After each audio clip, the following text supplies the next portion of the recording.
What's up, everybody? So here's part 2 of the Solids of Revolution series. I'm gonna start actually with a couple more examples on using the disk method first. So here's the first one. Let's say that I want to look at the region. Let me get a little more light here. Between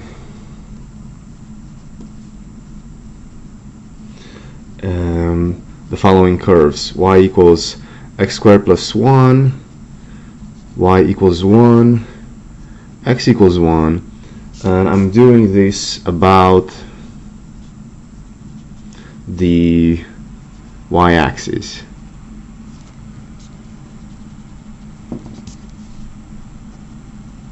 So I'm revolving that region about the y-axis. So let me go ahead and sketch that region really quick.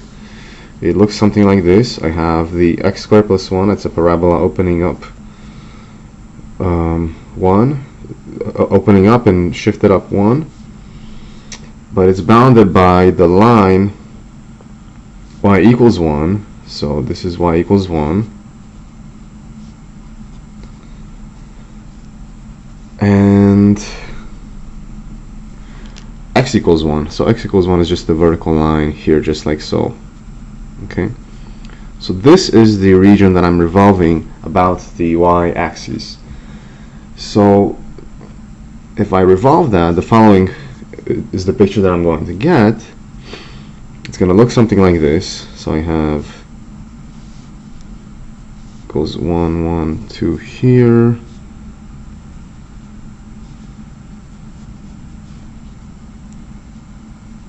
So this is the piece that I'm revolving.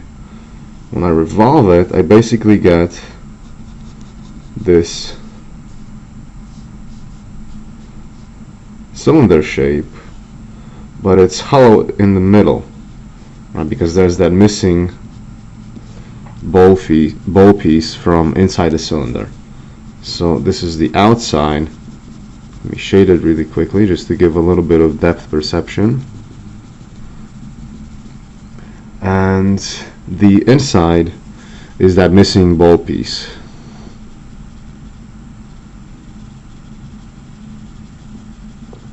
Okay, so that's the picture that we are looking at, just like so. Okay. So hopefully everyone can visualize that. And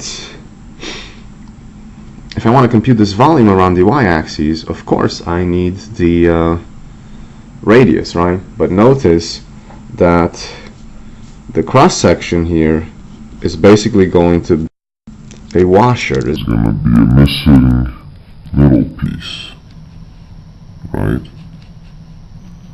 So it looks roughly like that.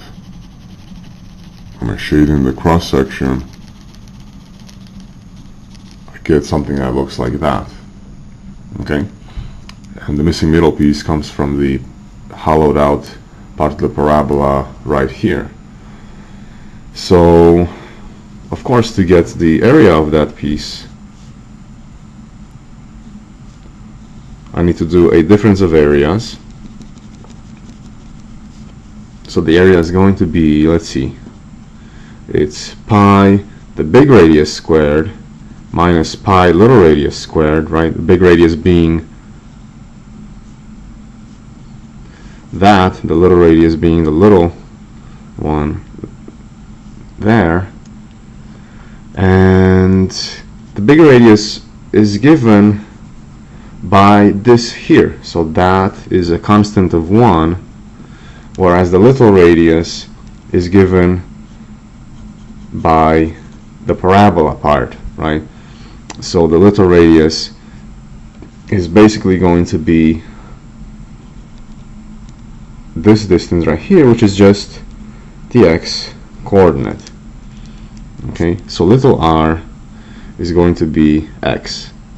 So that means now my area is, I factor out a pi, I just get 1 squared minus x squared But since y is x squared plus 1, this is just pi times 1 minus, and x squared is, solving for x squared here, y minus 1. So that means that the total area, right, the area of a cross-section at height y is going to be pi times, I have negative 1, so that's plus 1, so I have 2 minus y. Now the differential volume is simply the area times dy, because I'm going to be integrating going vertically in the y direction. So this is pi 2 minus y dy, and that means the whole volume is given by the integral of the differential volume, so that's pi 2 minus y dy, and the bounds for the integral are simply, well, this is gonna go from 1 all the way up to 2. Okay, it's not quite drawn to scale over here. This over here should be like a square where the parabola is enclosed. So that is the formula for the volume here. Now let's switch this problem up a bit. So let's say that I'm looking at the same parabolic curve, but this time I am looking at a slightly different region, y equals x squared plus 1, bounded by, now let's say also x equals 1, but also x equals 0 and y equals 0. Okay?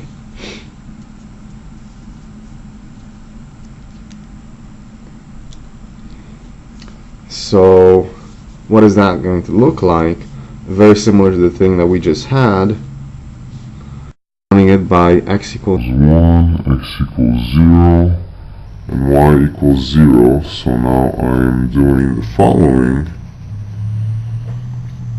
And if I want to integrate this, this is about the y-axis.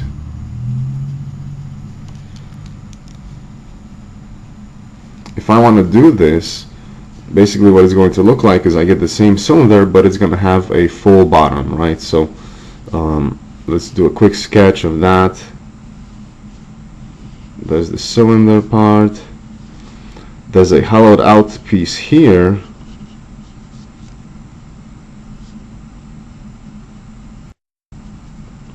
That's missing from inside the cylinder, and everything else is kind of solid.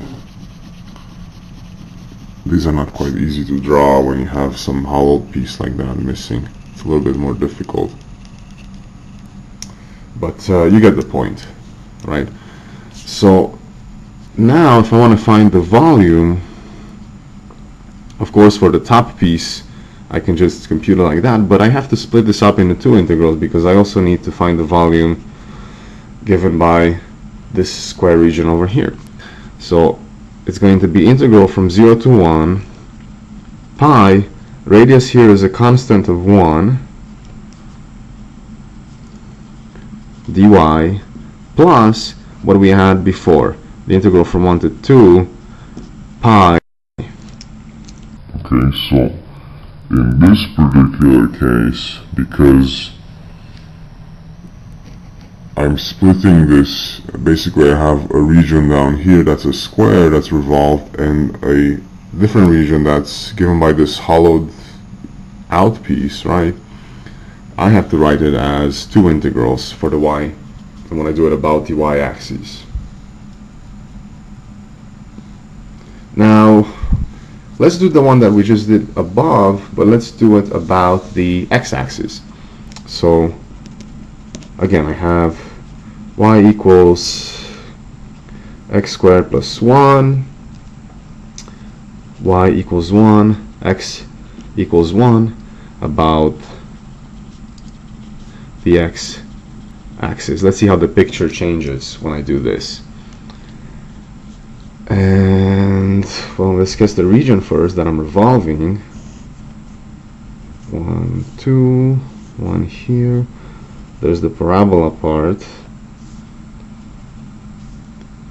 y equals 1 is here, x equals 1 is here, this is the intersection, and I want to revolve that about the x-axis. So let's go ahead and draw that out.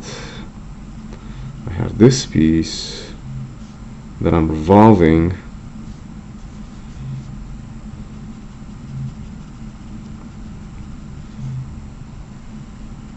I'm going to draw it from a different perspective so it's a little bit easier to see. There's the parabola that's given the edge of this.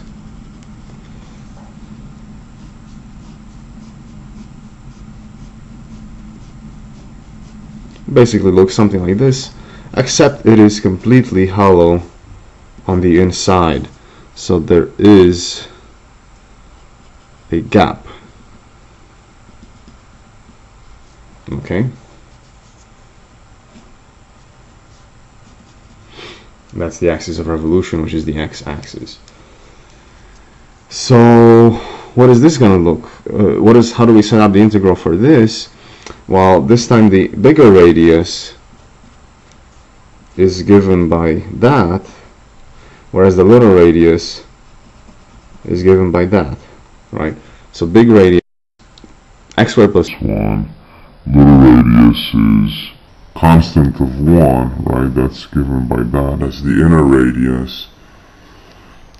So that means the cross-sectional area is pi capital R squared minus little r squared, right? It's the difference of the areas, just like we saw above. So this is pi times the quantity x squared plus 1 squared minus 1, just like so. Okay, and well, that means that the volume is the integral of the differential volume, which is the cross-sectional area. So that's pi x squared plus 1 quantity squared minus 1 dx, and that's the formula for the volume here. Okay, so depending on what I'm doing with my region, right, the picture is going to look very different, and the formula for the volume is going to look very different. Here I have 3 very different looking integrals. Okay, so that's that one. Now I want to bring up a problem that was posed in tutorial by Daniel. So he was looking at y equals x squared minus x plus 1, and if this was bounded by x equals 1, x equals 3, and y equals 1 about the, let's say, I think it was about the, let's do it first about the x-axis. So let's draw this out. This is a parabola that's opening up, and what I can do here, and I didn't quite catch this in tutorial, but I'll fix it now, is I can complete a square in the following way. I can write this as minus 2 times 1/2 x plus 1/4, which is this 1/2 squared, and so that I don't change anything, 1/4 plus 3/4, that adds up to my 1. So now this piece right here is the, so that means I can factor this. This is x minus 1/2 quantity squared plus 3/4, and of course that means that the center of this is at 1/2 and up at 3/4. Right, so this is the parabola that we're talking about here, roughly. Now I'm doing this, I'm cutting this off at x equals 1, I'm going all the way to, I think, x equals 3, and I don't have enough room to draw it, and I'm bounding this by y equals 1 also. Okay, so I'm cutting it off something like this. Let's pretend that 3 is over here. this is the region that I am integrating, that I'm doing. You know, maybe it's easier. Let's change this to make it a little bit easier. Let's say y equals 0. Okay, so I'm doing the whole piece right here. Let's go ahead and revolve this about x. Obviously, the radius of the thing that I'm revolving is going to be given like this, and in fact the picture looks very similar to the previous problem. That's simply this parabola, right? So the cross-sectional area is x squared minus x plus 1. I have to multiply by pi squared, right? So this piece right here is the radius of the cross-section. So that gives me the formula for volume as the integral from 1 to 3 of pi x squared minus x plus 1 quantity squared dx. Okay, that one is very simple. Now, what I couldn't figure out in the tutorial, what I didn't realize that I can do, is let's change the problem up a bit.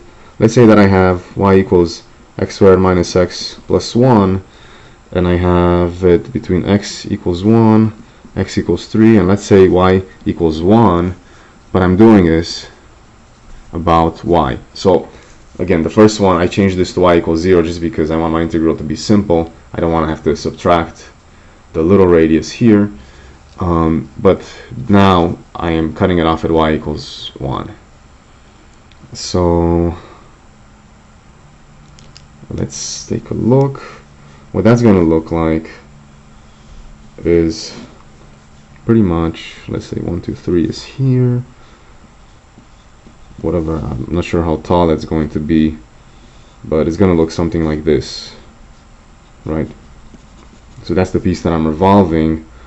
It's hollowed in the middle.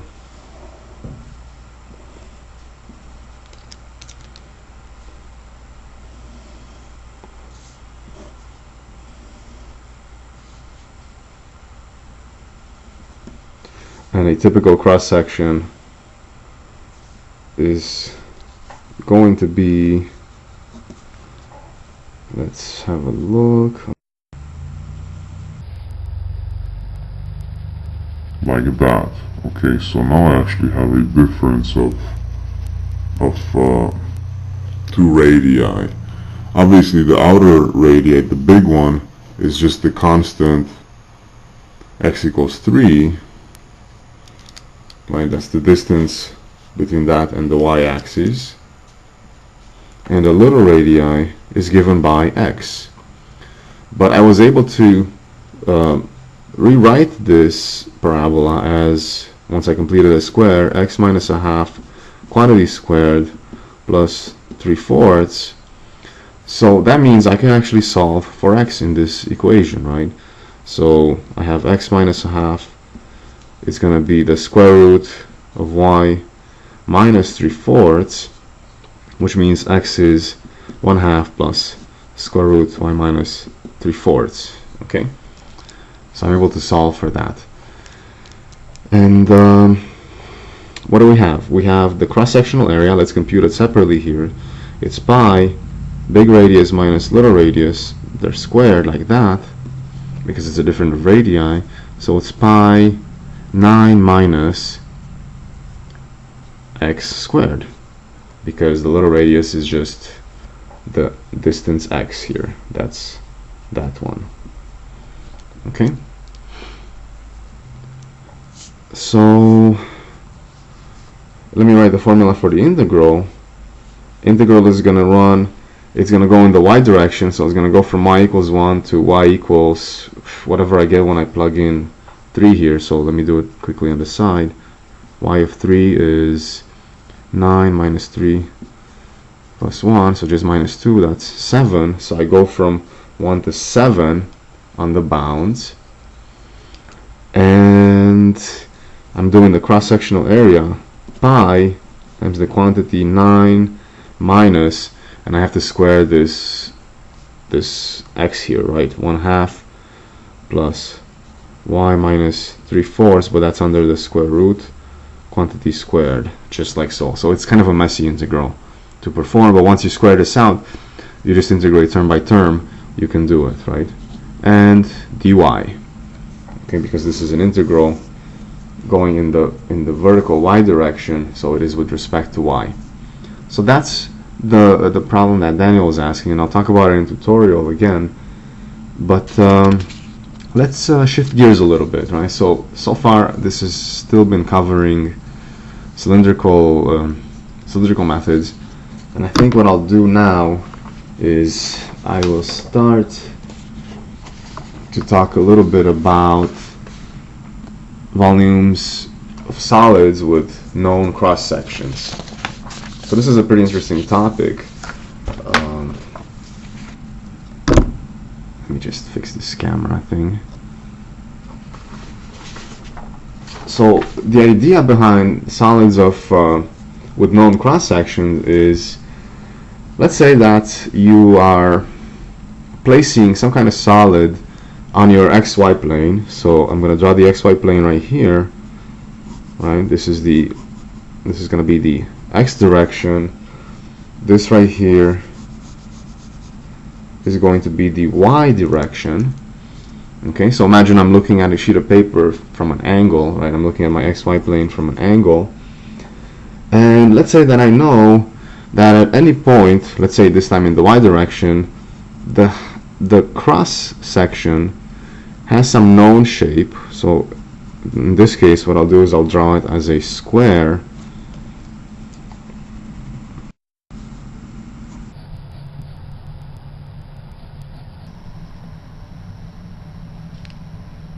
And let me finish that up right there. And as I keep going, what I obtain is this cross section changes side, for example, but it remains a constant. It still remains a square. So let's see what that's going to look like. If the side gets smaller as I increase y, at some point these two things are going to converge, right, to a point right here. And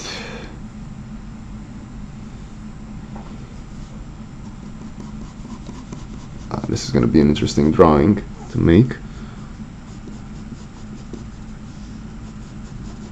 The image that I get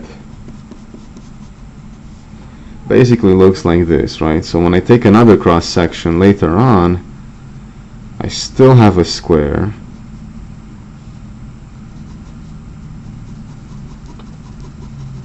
right? So anywhere, if at any point I stop and I take cross sections of this body that I'm drawing, the cross section is always going to be some kind of square like that. Okay, so that's the idea between what a solid with a known cross section would be, right? So the first cross section, the base of the solid is a square, just like so, and as I keep going, these cross sections retain their shape. They continue to be squares. I'm kind of rushing through this drawing. It's not exactly the best. Okay, but that's the y direction. The sides get smaller, right? And eventually they converge to this point right here. And well, let's do a quick example, right? So let's go ahead and let's say that I'm looking at a solid with a known cross section where the side length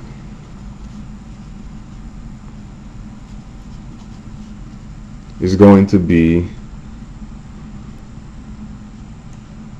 first this is a square cross section, and the side length is going to be given by the formula 2 minus y squared, right?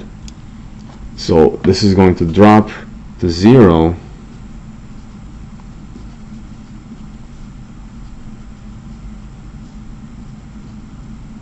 when y is equal to root 2.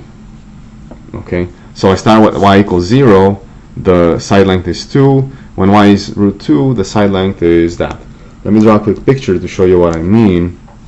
So I have, this is the y-axis here, this is the x-axis, and I'm going to draw now the body that we have, right?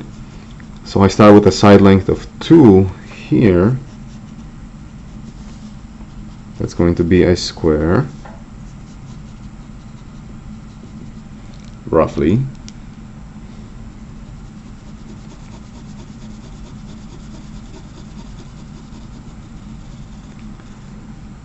Now, when y is root 2, all these side lengths are going to drop down to 0.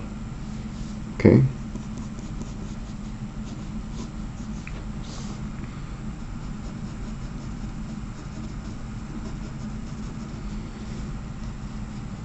So what's happening is something like this. This is our body. Okay, so let me go ahead and draw another cross section a little bit higher, just so that it helps with the visualization a little bit. We have that. We have that. There's another cross section right there. Alright. And one more. Let's do it up above over here.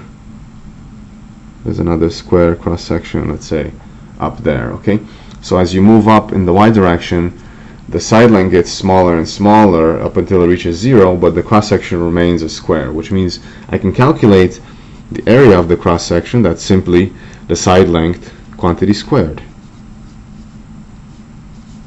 right? Is the side length squared. That's the area of a square. So now the volume here, let's start with the differential volume first. It's simply going to be the area of the cross section times, since I'm integrating in the y direction, the thickness is going to be, the thickness of each little slice is going to be dy.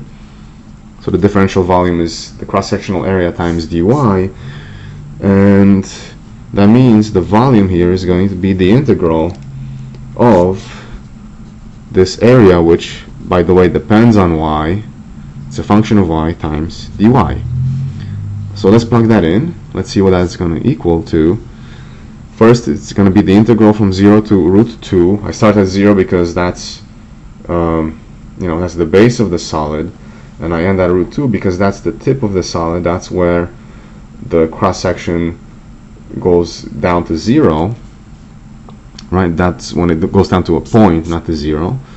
And I'm integrating the cross-sectional area, so 2 minus y squared, quantity squared, dy. That is the integral for the volume. Okay? So this piece right here is the area of the cross-section of the square cross-section.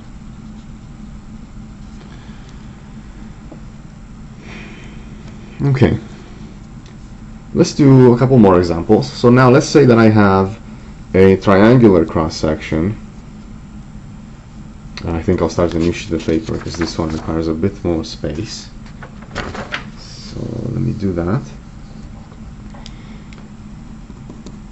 So let's say that I have a triangular cross-section.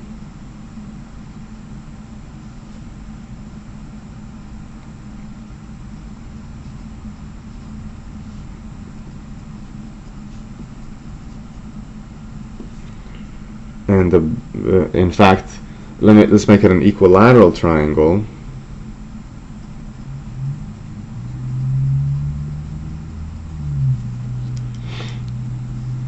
And the base is bounded by the base of the triangle is bounded by let's see, f of x is 1 minus x over 2, and g of x is negative 1 plus x over 2. So let's go ahead and draw what that looks like. and then I'll draw the solid to kind of illustrate what's going on. So here I'm looking at the XY plane,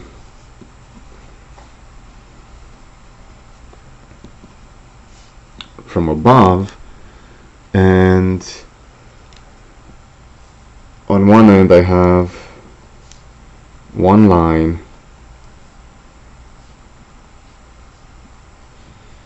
that goes like this. This is 1 minus x over 2. On the other hand, I have a line that goes like this. So this is -1 plus x over 2. Okay. So this is the base of my solid. And I'm saying that the cross sections are equilateral. So let's make this three-dimensional, okay? Right here I have the y-axis. Over here I have the x-axis. Let's try to give it some depth. Let's try to visualize what's going on. I start with the triangle over here, right? An equilateral triangle that goes from -1 all the way to 1 on the y-axis, and it's an equilateral triangle, so it's going to look something like this. And then this body goes up to 2 in the x direction, just like so.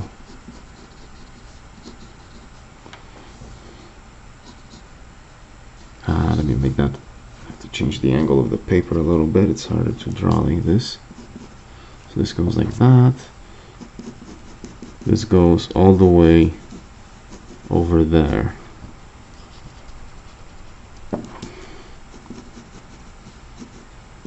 There we go.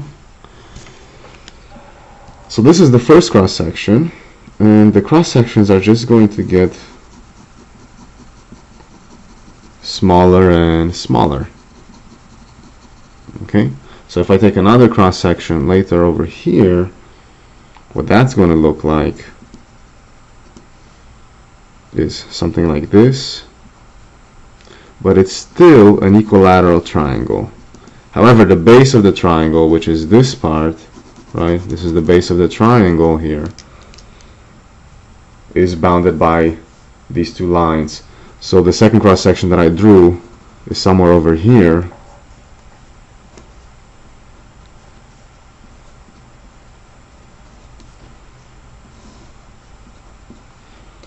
So just to kind of help you guys match this in your minds as I'm drawing this,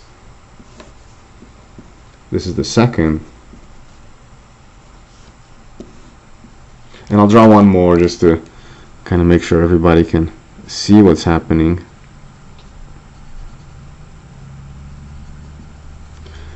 So the other one is going to be right over here. Okay.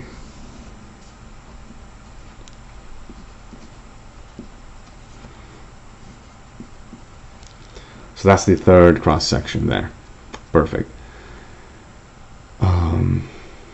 Okay, how do I figure out the volume? Okay, first I need to know the side length of the triangle, right? It's an equilateral triangle, so all I need to determine its cross-sectional area is to know the length of the side. So that's going to be the top curve, 1 minus x over 2, minus the bottom curve, -1 plus x over 2, and that's simply 2 minus x once you do the computation. And I know that the area of an equilateral triangle is, I believe, is √3/4 L squared. So the cross-sectional area, A of x, is √3/4 2 minus x quantity squared, because the side length is 2 minus x. Okay, and that allows me now to write a formula for the volume. That's going to be the integral of the cross-sectional area dx, and the bounds for the integral, well, x is going to go from 0, which is the starting point here, and it's go all the way to x equals 2, the endpoint right there. So that's the integral that represents the volume of this solid given by these kind of, equilateral triangle cross sections. Okay, so that's one of them. Now let's switch it up a bit. So let's do another example. We saw triangles, we saw squares. How about rectangles? So let's say that I have a rectangular cross section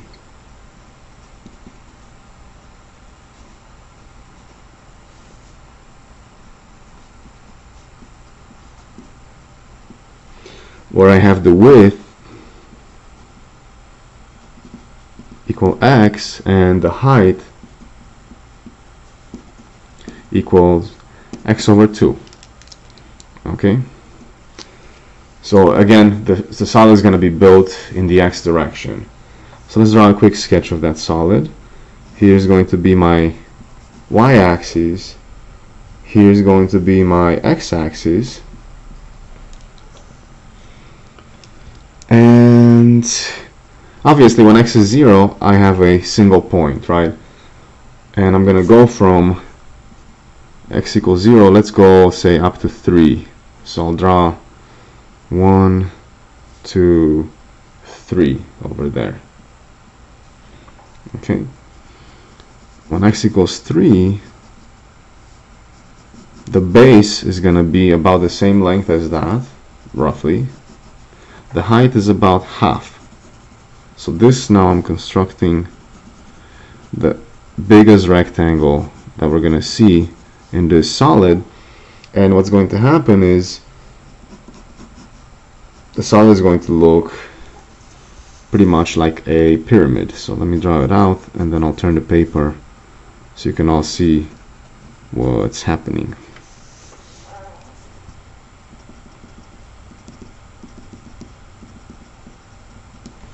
So that's kind of like what the solid is going to look like, right? When x is 0, I have a single point because the rectangle is going to have dimension 0 by 0.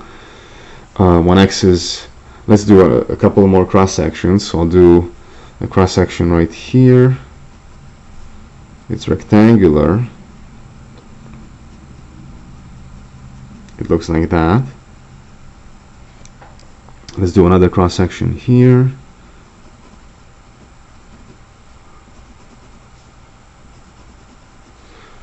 Again, it's a rectangle. Alright, so as I move on in the x direction, as I increase x, the length and the width of the, the width and the height of the rectangles get larger and larger. Okay. I'll draw a couple more just because it looks cool. And it's easier to visualize to see what's going on. So that's another cross section there, and of course the last cross section is going to be just the base of our solid here.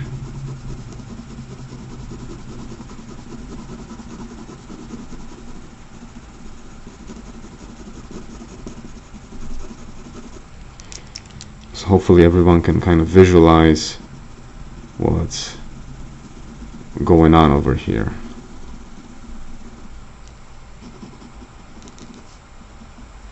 Alright, they're not quite parallel, but you get the point. Okay, so what is the area of the cross section? It's going to depend on x, obviously, and it's going to be width times height, so it's x times x over 2, which means it's x squared over 2. And if I want to find the volume, all I have to do is integrate the cross-sectional area. So I integrate x squared over 2 dx, and the bounds are going to go from 0 to 3 simply because I chose my x to go from 0 to 3, and that's when I stop. That's the end of the solid. I cut it off right here. So that was fairly simple. And I'll do one more example now for these type of things. So the last one is going to be with a semicircular cross section. So let's do that on the back of this sheet of paper. Let's see. Last example. I have a semicircular circular cross section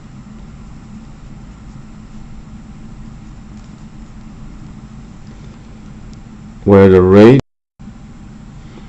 from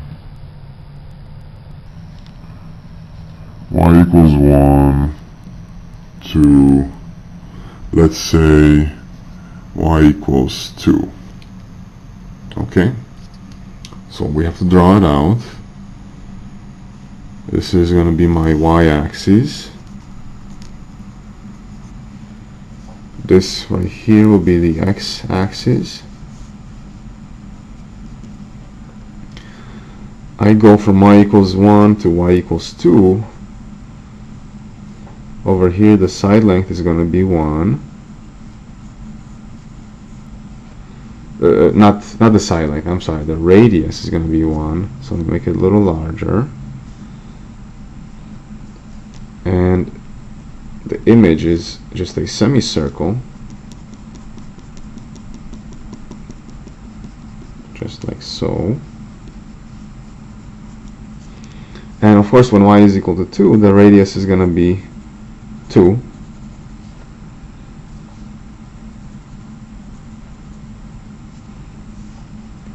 And the image is just another semicircle, just like that. Okay, so that's the body that I obtain, and here's the base of it. I'll shade it so you can kind of see what's going on. And it is basically going to have circular sides just like that.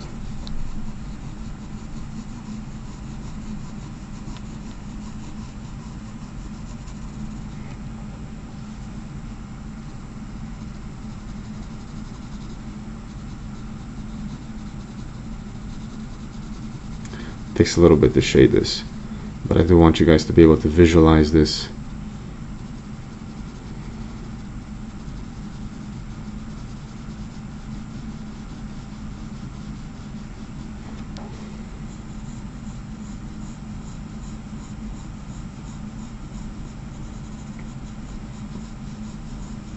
So that's the solid that I am looking at, okay? I won't draw the other cross sections just because the image is just going to get too cluttered, but you can kind of see the point. And now we can just take a look at a cross-sectional area. That's pi r squared, so that's pi y squared since the radius is precisely y. And now I'm able to find the volume, right? The volume is the integral of the cross-sectional area, which is however, I'm sorry, this is a semicircle, so I have to divide by 2. Let's not forget that. So it's pi y squared over 2 dy. That's the infinitesimal width. And I'm integrating, since y goes from 1 to 2, I'm simply integrating from 1 to 2. That's the volume of this solid. Okay, and that's the end of this video.